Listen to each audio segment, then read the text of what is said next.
Hey folks, Chuck Holton here. I am back in Ukraine and I'm here in Kyiv. Just made it in. It's been kind of a crazy trip to get here because uh, all of my flights were either late or canceled or missed. 4 flights to get here.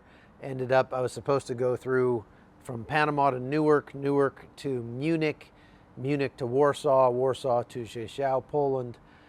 Instead ended up going Newark to Milan, Italy.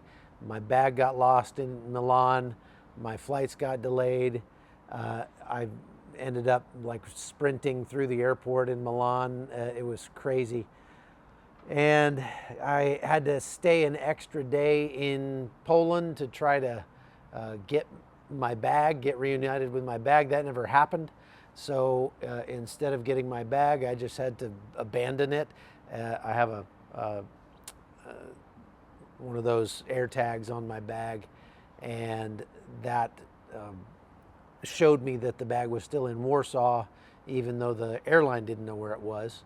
So then my bag never left Warsaw, and finally I just had to abandon it and head out and get on the train, go across the border last night, get on the train in Lviv and take the overnight train to Kyiv this morning. This afternoon, found out finally my bag made it to Rzeszów. Now I got to figure out how to get somebody to go out there and go to Poland, get my bag, and bring it all the way to Kyiv, which is doable but not easy. So such are the wonders and exciting things that you have to deal with international travel these days. The system feels like it's crumbling. I have to say that. The system just feels like it's falling apart. So I'm here in Ukraine. Had to go buy some clothes because I don't have any luggage. But fortunately, I've got everything I do need to get here. Down here by the river, it's a beautiful summer day in Kyiv. There is not a lot has changed since I left a month ago. As a matter of fact, although the Russians, everybody says the Russians have been making progress across the Donbass region, they really haven't made much in the way of progress. Something like 5 or 6 miles is all they've been able to advance in one very small area. Meanwhile, they've been losing ground in the south and in the north. And the troops that I'm hearing from, people that we know, people we talk to on the train, are saying that it's only a matter of time before the Russians really start to break and get pushed back out of this country. There are signs that the Russian war machine is cracking, is really suffering.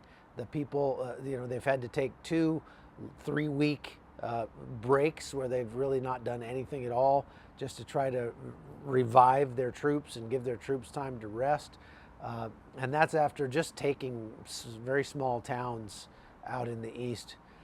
So again, what I'm going to try to bring to you in the month that I'm here is a chance to see what's going on the ground and read between the lines, because what you're hearing from the mainstream media is not necessarily true. They just keep repeating the same things over and over again because they really don't know what they're talking about for the most part. Not only that, most Americans have just lost interest in Ukraine. If anything, they feel an antipathy toward Ukraine because of all the money that's been spent to try to help Ukraine win this war. And I just want to very quickly cover why I think it's important that we still pay attention to what's going on here, whether or not we have a responsibility to do anything about it.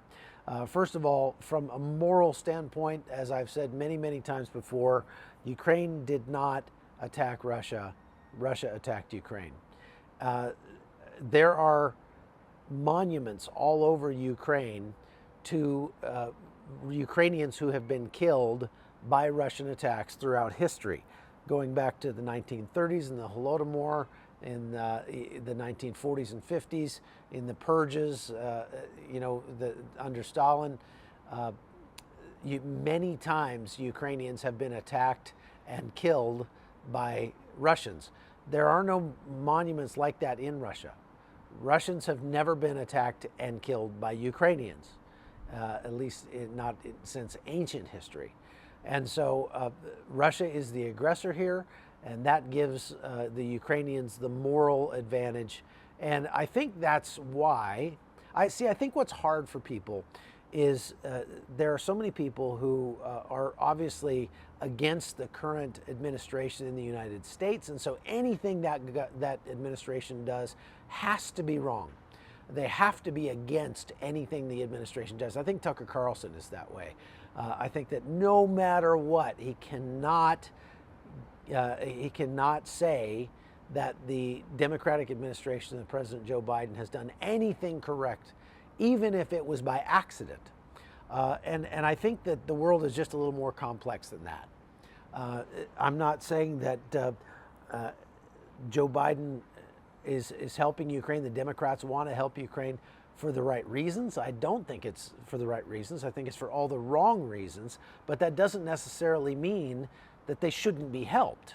It just the fact that their reasoning is wrong, the fact that their motivations are selfish instead of selfless, does not mean that it's immoral to help Ukraine.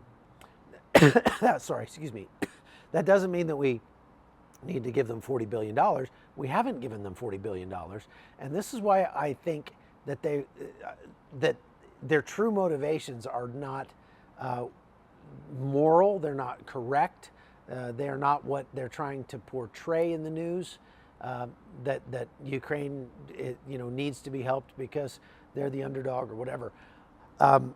I think that a cynical Biden administration looked at Ukraine, looked at this conflict and said, Ukraine has such an obvious moral advantage here that we can tie ourselves to that wagon and get a bump in our ratings. We can get the American people who the president's ratings are in the tank.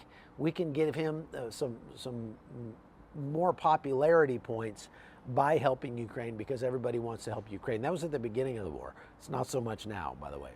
So they wanted to help, but they also did not expect that Ukraine would be able to stand in the face of an onslaught from Russia. And so they figured it'll be a cheap support. It'll be a cheap way to score some political points is stand up for Ukraine. Ukraine will fall. We can say, too bad, and we can move on. We'll send some bullets their way to make it look like we're helping.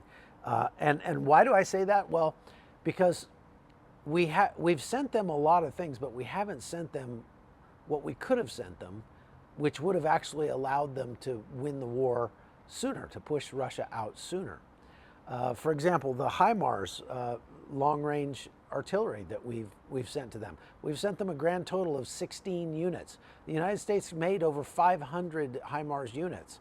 We have hundreds of those things. If we sent them 100, the Ukrainians probably would be well on their way to pushing Russia out by now. They are making very good use of the 16 units we gave them, but they needed a lot more than that. Well, why didn't we give them more? Well, because I don't think we were really serious about helping them win this war. We just wanted to make it look like we were trying to help them win the war.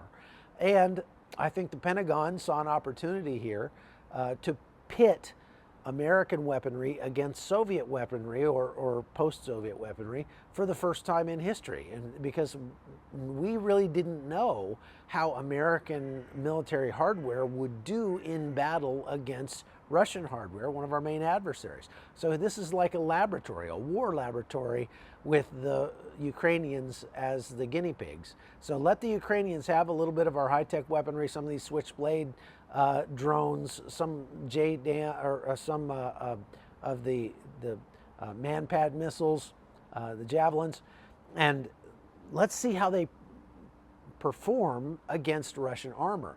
And we've been pleasantly surprised by how well they've done. So we've used this sort of as a laboratory so that we can gauge just how good our stuff is, which, the stuff that Russia is fielding is about as good, if not a little bit better, than what China would be able to field if we were ever to have to go up against China. China has a lot more. They have a very big army, a lot of people, but they're still not near as big as us. For example, China has like 6 aircraft carriers, and we have like more than 20. So the American military is still the largest in the world. And I think that what we're learning from the Ukraine conflict is that American military hardware is far and away better than Russian military hardware, and that means that it's likely far and away better than Chinese military hardware. And it doesn't just show us that, it shows that to the Russians and to the Chinese, and lets them know that they don't ever want to go up against us. So that's a smart move. It's a smart play. Again, 2 things can be true at the same time. The Biden administration can be cynical and feckless in its foreign policy, and doing things for all the wrong reasons over here. But at the same time, what they're doing can actually be helpful to the Ukrainians, who again have the moral high ground in this conflict. So should Americans care what's happening here? Yeah, I think we should. I mean, there are conflicts all around the world that Americans ought to care about, and that's why I host the Hot Zone, because they're all too seldom does the American populace get the true story of what's going on the ground in these hot zone regions. There are any number of conflicts going on right now that the United States maybe should be a little more involved in. Right now, I've seen that in recent days, Azerbaijan has attacked again in Armenia, the Artsakh region, and taking advantage of the fact that Russia is distracted with Ukraine, and so their peacekeepers are being pulled out to fight here, and the Azeris are taking advantage of that to try to press the advantage against the Armenians. That does not bode well for Armenia. In Burma right now, Myanmar, the Burmese military junta is just massacring people left and right. The Free Burma Rangers are there and are trying to bring help and hope to the Hill Tribes people who are being terribly persecuted in that war. And the Free Burma Rangers has lost a lot of people this year doing it, so we need to be praying for them. There is a tremendous battle happening in the Tigray region of Ethiopia. 500,000 people have died. That's worse than what's going on here in Ukraine. Why isn't the Biden administration doing anything about that? Because there's no political capital to be won in helping the beleaguered people of the Tigray region in Ethiopia. That's why. And that's really too bad. I may end up going over there later on this year to try to bring some sense to what's happening there as well.